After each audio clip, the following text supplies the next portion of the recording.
لدليل ونوره دليل لقلب عند جهلي وخيراتي فيا ربي متعني بسر حروفه ونور به قلبي وسمعي ومقلتي وهب لي به فتحا وعلما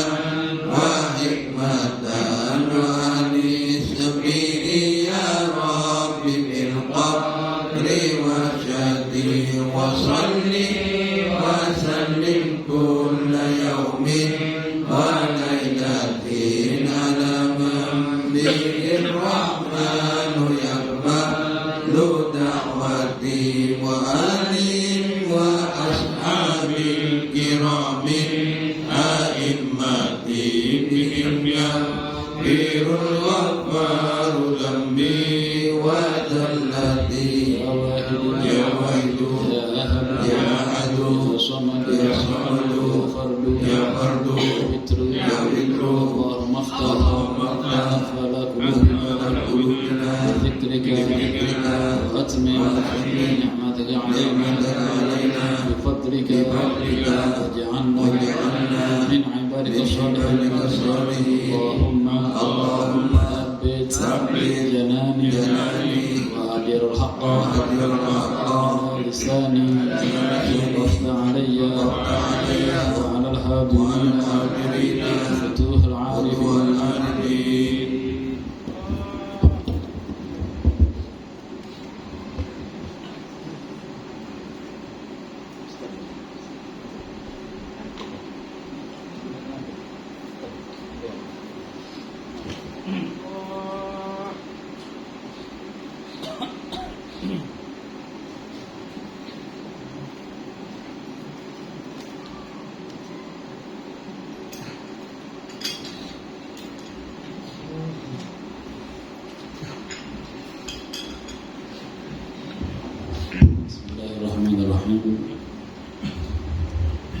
Assalamualaikum warahmatullahi ta'ala wabarakatuh.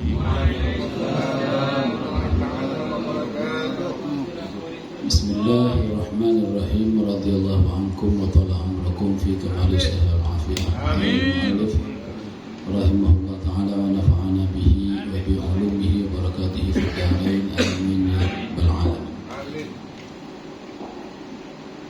Wa kana radiyallahu an yaqul, dan berkata radhiyallahu an yaqulu radhiyallahu an manhuwa Al-Imam Ali Zainal Abidin berkata radhiyallahu an, ajibtu lil mutakabbir al-fakhur alladhi kana bil amsi nutfatan madhirah. Imam Ali Zainal Abidin karamallahu wajhah radhiyallahu anhu,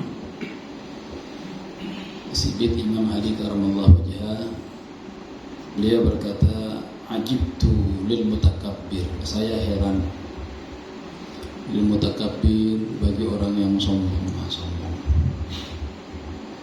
al-fakhur, dan yang congkak, alladzi kana bil amsi nutfatan madhirah, padahal dahulu dia itu adalah berupa nutfah, adalah tercipta dari asal usulnya adalah mani yang madhirah, yang menjijikkan. Kita terkadang merasa congkak dan merasa sombong, padahal kita lupa bahwasanya kejadian kita asal usulnya dari mani yang keluar dari sesuatu jalan yang menjijikkan. Tetapi kenapa, kata Imam Ali Zainal Abidin, saya heran, bagi manusia itu masih ada mempunyai sifat sombong dan congkak. Sombong ini terkadang terlihatkan dengan zahir, terkadang juga terdapat di dalam batin. Yang tahu ya, dirinya sendiri dan Allah Subhanahu wa Ta'ala. Kalau kita melihat manusia sesama kita siapapun ya, kita tetap berhusnuzon. Masalah penyakit sombong itu terdapat di dalam diri seseorang sendiri dan dirinya lah yang tahu beserta Allah Subhanahu wa Ta'ala. Adapun ilmu yang kita pelajari sekarang ini adalah ilmu untuk kita terapkan dan kita pakai untuk diri kita sendiri, bukan untuk menilai. Jadi siapapun di antara kita, tsumma yakunu ghadan jifatan qatira. Kemudian dia tidak merasa nanti bahwasanya dia besok nanti akan menjadi jifah, menjadi mayit atau bangkai. Jifah menjadi bangkai, qadira yang bau atau yang menjijikkan. Ini baca bahasa syariatnya ini. Sebetulnya semua manusia, baik yang alim, yang wali, yang awam, yang biasa, semuanya pasti akan mati dan akan menjadi bangkai.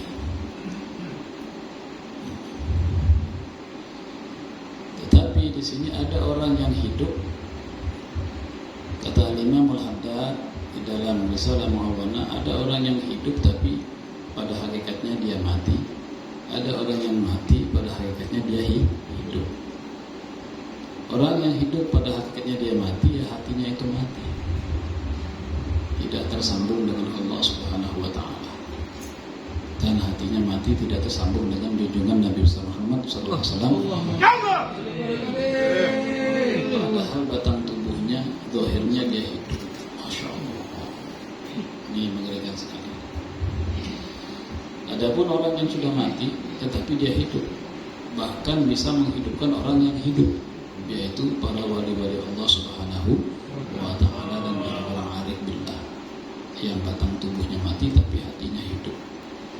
Dia bisa menghidupkan orang yang hidup, yang pada saat itu hatinya manusia yang mati. Sallallahu alaihi wasallam. Junjungan kita Nabi besar Muhammad SAW adalah satu-satunya kehidupan yang menghidupkan seluruh kehidupan wali-wali Allah, yang menyambung kepada seluruh pengikut-pengikutnya. Bersumber kehidupan itu dari junjungan Nabi besar Muhammad SAW. Orang wali, seorang alim, seorang ulama tidak akan bisa hidup hatinya kalau tidak ada ya, sumber kehidupan hati dari Rasulullah Sallallahu Alaihi Wasallam. Sallallahu Alaihi Wasallam. Halaman 348 ini saya cuma membuka, bukan giliran membaca.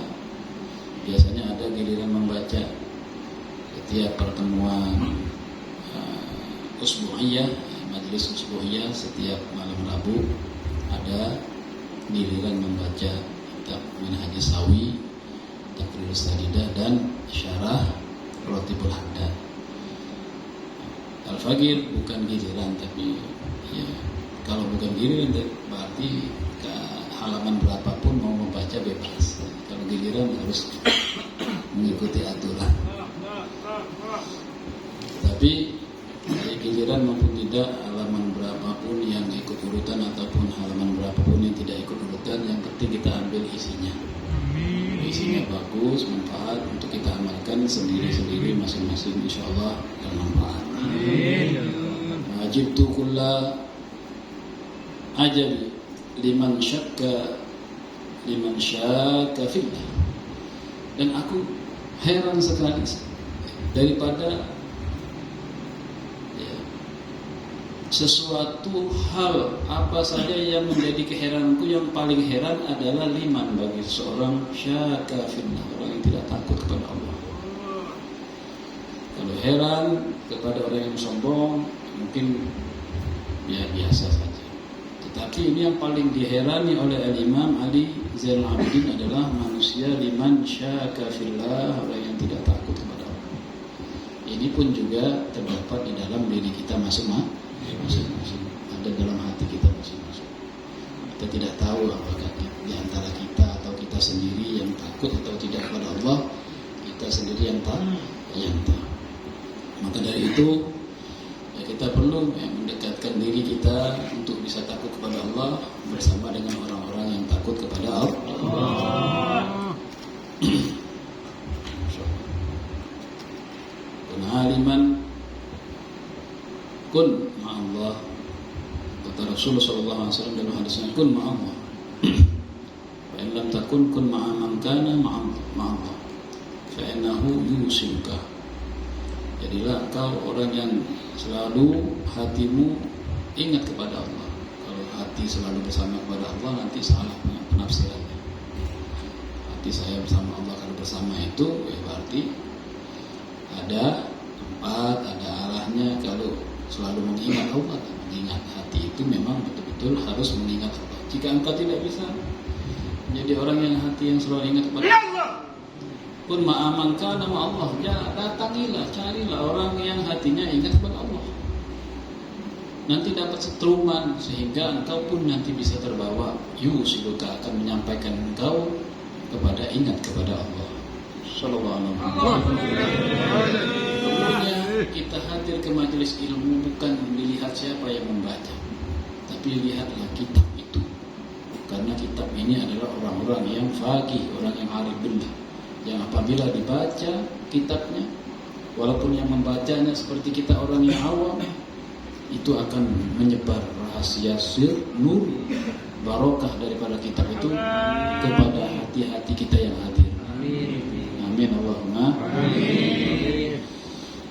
Seperti terangkan dalam kitab Manaqib Al-Imam Syekh Abu Bakar bin Salim, setiap kitab yang dibacakan dari para aulia Allah, arif billah, yang ditulis atau yang dikarang oleh arif billah al-faqih, maka ketika kitab itu dibuka terus dihadirkan Fatihah kepadanya, maka sahibul mu'allif akan memberikan doa, mendoakan kepada yang hadir.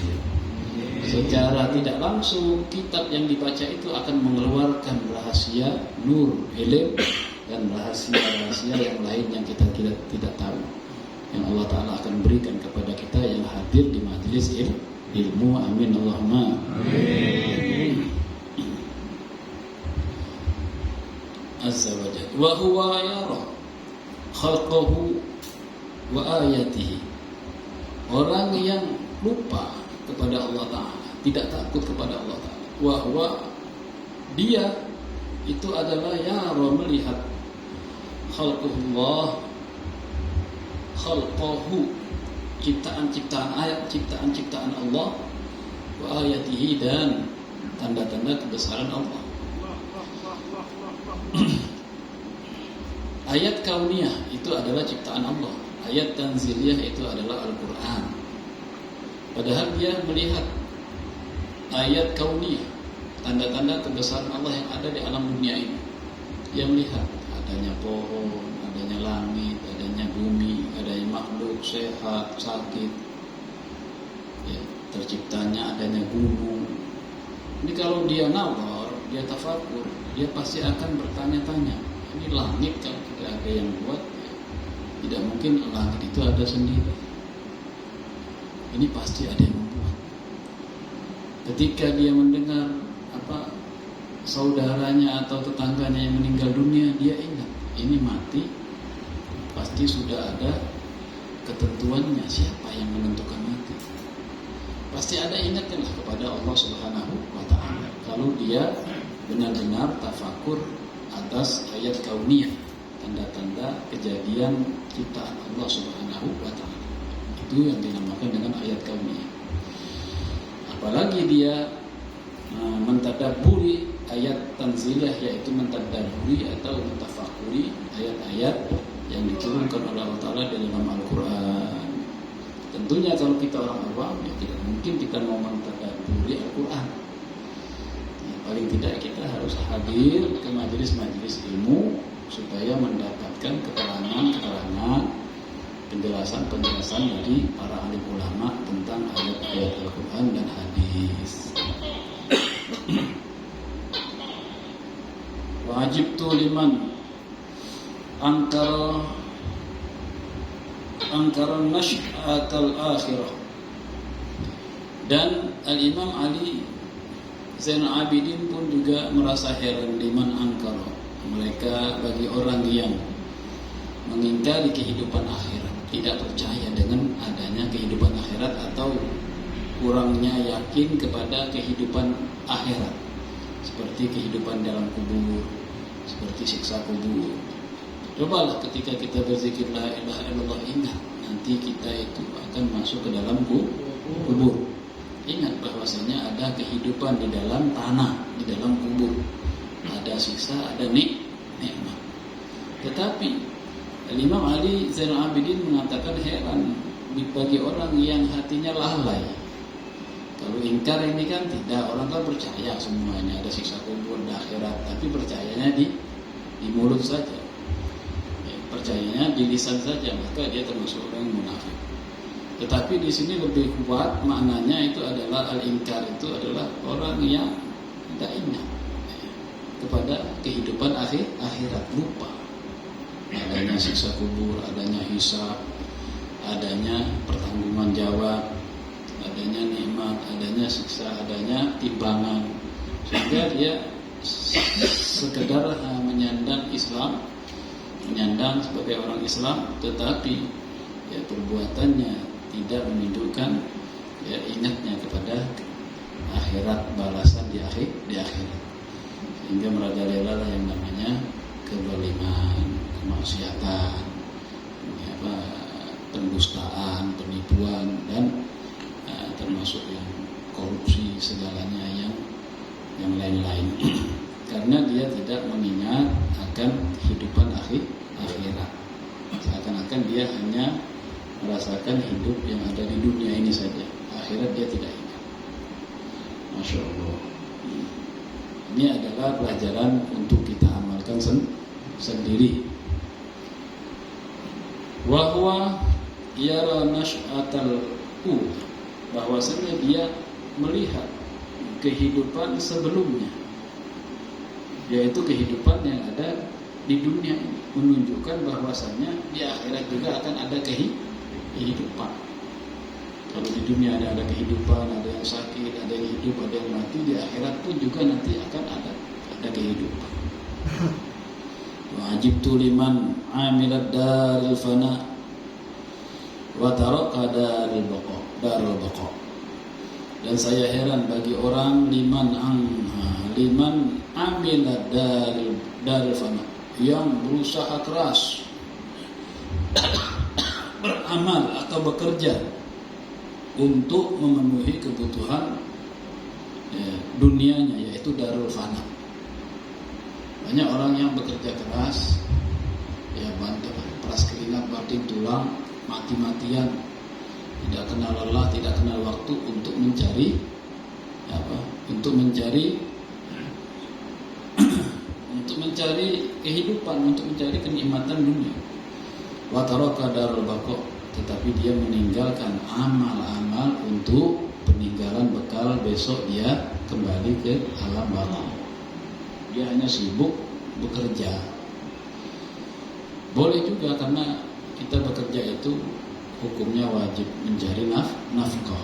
Tapi kita jangan lupa, seperti ada majelis kita tetap hadir, seperti baca Al-Quran, nggak sempat baca Al-Quran, baca Yasin, tetap ada amal akhirat. Ya. Beramal untuk dunia, beramal bekerja untuk dunia, jangan lupa juga bekerja untuk akhirat. Maksudnya begitu. Wajib tu liman yahtama minat ta'ami bimadarratihi. Dan saya pun heran, kata Imam Ali Zainal Abidin, orang yang selalu menjaga makan dan minumnya limadarratihi, untuk kesehatannya, menjaga makan minum agar jangan sampai terkena mudarat atau penyakit. Kalau kita kan banyak orang yang sudah mulai menjaga makan, kalau sudah umurnya sudah mulai 50, kata dokter 30 itu sudah mulai menjaga makan dan minum. Banyak orang-orang yang suki itu sudah berhati-hati makan, takut kolesterol, takut macam-macam, sudah takut jantung, takut ini. Banyak orang yang menjaga waktu makan, pagi sarapan, siang makan, ya sore kalau bisa makan, malam sebelum tidur ya camilan. Dijaga betul sampai-sampai dia tidak akan lupa jam makan. Tidak akan lupa jam makan. Ada orang yang lupa jam makan. Jam, lihat jam, pikiran lihat jam untuk baca Al-Quran, lihat jam. Lah marilah kabur. Lihat jam sudah, marilah bawanya sampai ke sini. Tetapi dia tidak. Ini ada lanjutannya.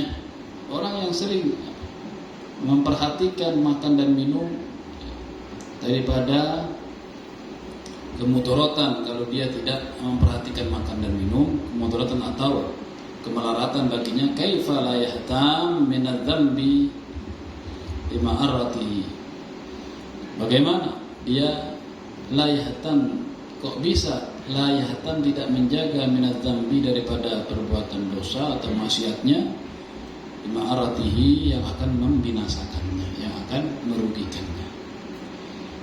Nah, ini adalah peringatan buat kita semua, buat saya, buat kita semua yang hadir, bahwasanya kita juga harus ingat daripada setiap perbuatan, sekecil apapun perbuatan itu, ya pasti akan menjadikan mudarat bagi kita. Jangan hanya kita menjaga makan dan minum agar kita tidak terkena mudarat, agar kita tidak kena penyakit, agar kita tidak kena lambung, kena jantung. Makannya harus tepat waktu. Kita pun juga harus menjaga jangan sampai berbuat maksiat yang dikhawatirkan kita nanti kena penyakit, yaitu azab, yaitu kemelaratan di akhirat.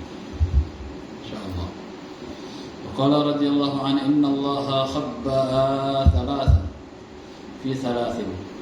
Sungguhnya Allah Subhanahu wa ta'ala radhiyallahu anhu berkata, radhiyallahu anhu Imam Ali Zainul Abidin, innallaha khabba'a thalathan fi thalathin. Sungguhnya Allah Ta'ala menyembunyikan 3 perkara fi thalathin, dalam 3 perkara. Khabba'a ridahu fi ta'atih. Allah Ta'ala menyembunyikan ridhonya kepada hambanya fi ta'atih, di dalam ketaatan. Jadi kalau kita taat kepada Allah jangan menurun. Sebab ridha Allah itu tidak mungkin bisa kita lihat di depan mata atau bisa dilihat dengan kasat mata. Terus saja beramal baik, terus saja hadir ke majelis ilmu, terus saja baca maulid. Belum nyambung malam ini, mungkin nanti nyambung di maulid di bulan depan atau di minggu depan. Jadi terus saja, jangan sampai mundur kalau untuk kebaikan. Sebab di dalam kebaikan itu Allah Ta'ala menyembunyikan ridhonya kepada hambanya. Ini dibuka oleh Al-Imam Ali Zainul Abidin, rahasia-rahasia. Fala yatahqiru min at-ta'atihi syai'an. Jangan engkau meremehkan daripada salah satu sesuatu yang kecil daripada ketaatan. Jangan diremehkan sekecil apapun. Umpama di sini ada sampah, ya, karena itu kebaikan, suatu kebaikan, ya sampai ambil sampah sekecil apapun amal baik itu, nanti di situ terkadang ada ridho Allah Subhanahu wa Ta'ala, menolong orang. Seperti Al-Imam Ghazali radhiyallahu an dikatakan di dalam salah satu manaqibnya, bahwasanya Imam Ghazali mengatakan sendiri bahwasanya rahmat Allah Subhanahu wa Ta'ala yang kudapatkan dikarenakan bukan sebab daripada amalku, bukan dari sebab karena aku ini orang alim mengarang kitab, dikarenakan Allah Ta'ala memberikan ridhonya kepadaku pada saat ya, aku menjaga salah satu makhluk Allah yang bernama lalat ya, untuk meminum tinta pada saat aku mengarang kitab. Imam Ghazali membiarkan satu ekor lalat meminum tintanya pada saat Imam Ghazali menulis.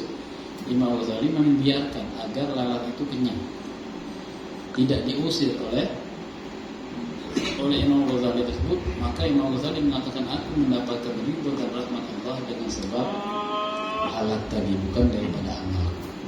Artinya di sini Imam Ali Zainal Abidin mengatakan jangan meremehkan amal yang sedikit. Jangan mengandalkan amal yang besar, wiridan yang banyak. Tetap kita amalkan, tapi yang kecil pun jangan kita tinggalkan. Belum tentu amal kita yang banyak, wirid kita yang banyak, itu di situ ada ridha Allah, belum tentu. Jangan-jangan amal yang kecil itu nanti yang menyebabkan datangnya ridha Allah. Bukan berarti kita meninggalkan amal yang besar terus mencari yang kecil-kecil saja lah. Bukan, itu termasuk orang. Amal yang besar tetap kita amalkan, cari lagi, korek-korek lagi yang kecil-kecil, barangkali di situ ada ridha Allah. Gitu. Rombongan mentafsirkan ceramahnya para ulama ini, kalau tafsirkan tibi. Ini atas rabi akliha bila syariatin dhalla.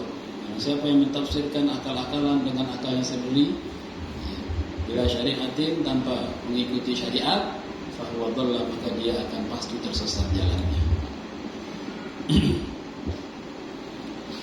Tiga yang disembunyikan oleh Allah Subhanahu wa taala daripada tiga perkara. Pertama, Allah Taala menyembunyikan ridhonya di dalam ketaatan seorang hamba, maka jangan meremehkan sekecil apapun sebuah ketaatan. Fala'alla ridhahu fiha.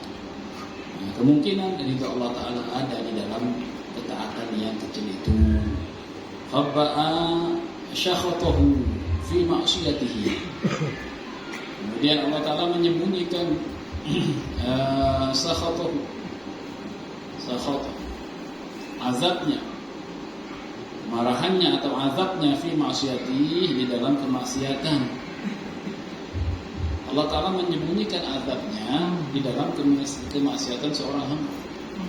Kadang kita bermaksiat, kadang aman-aman saja gitu. Rezeki tetap lancar, maksiat juga tetap lancar. Tidak ada efeknya berarti maksiat. Berarti rezeki tetap lancar, badan tetap sehat. Maka di dalam keterangan tersebut, jika orang tadi maksiatnya lancar, badannya tetap sehat, umurnya panjang, rezekinya banyak, maksiatnya tetap, maka itu masuk kepada istidraj. Hati gitu. Jadi, jangan Allah Ta'ala menyembunyikan daripada azabnya pada seorang hamba di dalam kemaksiatan yang dilakukan. Kalau orang bermaksiat kemudian langsung ditegur oleh Allah Ta'ala secara syariatnya, maka dia dicintai oleh Allah Subhanahu wa Ta'ala. Kalau ada seorang hamba bermaksiat langsung kena bala, itu berarti hamba ini masih dicintai oleh Allah.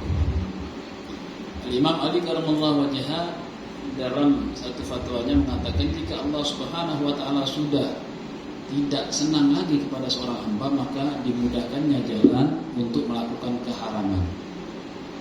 Allah Ta'ala sudah tidak senang lagi sama orang hamba ini, maka dimudahkannya untuk berbuat haram. Maka ini adalah hikmah bagi kita. Jika kita mudah sekali untuk berbuat maksiat, mudah sekali norok, saya tak bagus, kumpulan-kumpulan saya tak bagus, gampang norok, hati ringan melangkah, datang nyaman, berarti sudah jauh dari rahmat Allah. Kalau untuk kebaikan berat, kalau untuk kemaksiatan kok ini kok gampang, berarti dah sudah dijauhkan dari rahmat Allah. Seumpama ada orang saya tanya, kalau keduanya sama-sama ringan, kemaksiatan ringan hati melangkah, kebaikan ringan boleh, mau kan ringan juga untuk kebaikannya, semangat untuk kemaksiatan semangat juga. Oh, itu istidraj. Nggak ada tengah-tengah ya, surga neraka nggak ada tengah-tengah, itu istidraj. Alamatnya akan binasa. Jangan menyangka kita, saya tetap pengajian, saya tetap maulid, tapi tetap saya maksiat, saya tetap jalan juga. Kalau pokoknya seimbang lah, itu istidraj. Ya, oleh akal-akalan itu berarti istidraj. Na'udzubillah. Mudah-mudahan kita diselamatkan oleh Allah. Amin. Ini baru 2 ya. Masya Allah, ini jamnya sudah. Fala tahqiru min ma'siyati syai'an. Jangan kau meremehkan maksiat yang kecil daripada maksiat kecil. Allah sakhatahu bi fiha. Kemungkinan ya, azab Allah fiha berada di dalam maksiat yang kau anggap remeh tadi. Khaba'a wilayatuhu wa khaba'a wilayatahu wa khaba'a wilayatahu fi khalqihi. Allah Ta'ala menyembunyikan satu kewalian di dalam hambanya, fi khalqihi, di dalam ciptaan, yaitu dalam hambanya. Allah Ta'ala menyembunyikan kewalian di dalam ciptaan hambanya, di dalam Allah Ta'ala ciptakan dari seseorang hamba. Allah Ta'ala menyembunyikan kewalian dari seseorang hamba. Fala tahqiru, jangan engkau meremehkan min ibadihi ahadan, daripada salah satu seseorang daripada hamba Allah. Wala'allahu waliyullah, kemungkinan dia adalah seorang wali. Jadi kita tidak boleh meremehkan siapapun, karena Allah Ta'ala menyembunyikan kewalian daripada seorang hamba. Mudah-mudahan apa yang kita kaji pada malam hari ini menjadi kajian yang bermanfaat bagi saya sendiri, bagi kita semua, manfaat dunia akhirat. Amin ya rabbal alamin. Mudah-mudahan kita semua, anak cucu kita yang sudah lahir maupun yang belum lahir, dijadikan oleh Allah Subhanahu wa taala anak putra putri yang saleh dan salehah, menjadi penyejuk daripada hati Rasulullah sallallahu alaihi wasallam. Wanafa'na bima 'allamtana rabbi 'allimna alladhi yanfa'una wa faqihna faqihaنا كربات لنا في ديننا ما أهل الكتب مثل وذكر ربي وفقنا فقهم لما ترتدي قولا وفعلا كرما وارزق الكل حلالا دائما آخر دعانا نقبل بالخير ونغفر كل شر ربنا اصلح لنا كل شيء وكرم واغفر عنا ربنا كل نبي قبل أن تأتي المنون واغفر واستر أنت أكرم من ستر وصلاة الله تشى مصطفى من الحق دعانا والوفاء بكتاب فيه لله شفاء على الكرام شرفا وعلى صحبه مصابه الغرار. اللهم اهدنا بهداك واجعلنا ممن يسعد في رضاك ولا تولنا وليا سواك ولا تجعلنا من خالف امرك وعصاك وحسبنا الله ونعم الوكيل لا حول ولا قوة الا بالله العلي العظيم. صلى الله على سيدنا محمد النبي الامي وعلى اله وصحبه وسلم والحمد لله رب العالمين. تقبل الله منكم منا ومنكم تقبل يا